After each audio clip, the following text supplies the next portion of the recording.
అవును గుప్తా గారు. ఆయన కూడా అదోలా ఉన్నారు. రాత్రి వాళ్ళ మధ్య ఏం జరిగింది గుప్తా గారు?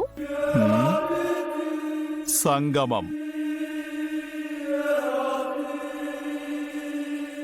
ఆ, అంటే నిన్నటి రాత్రి వారిరువురు ఒక్కటైనారు.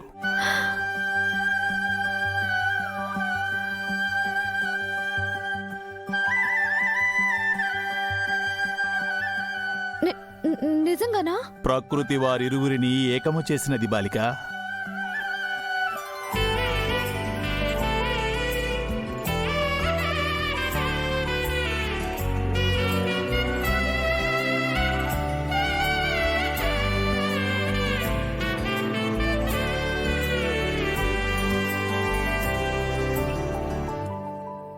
నీ మరుజన్మకు విధి మార్గమును సుగమము చేసినది.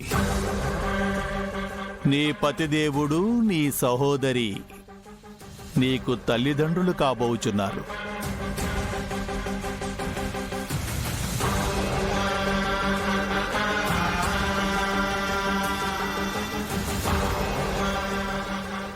కరెక్టే గుప్తా గారు మీరు చెప్తుంది. ఎంత ఈజీగా చెప్తున్నారేంటి?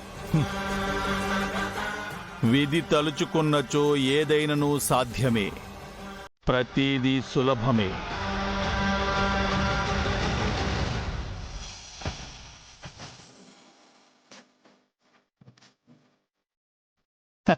ఇప్పుడు చెప్పుమ బాలిక, సవతిగా అసూయపడుచున్నావా లేక సహోదరిగా సంతోషపడుచున్నావా?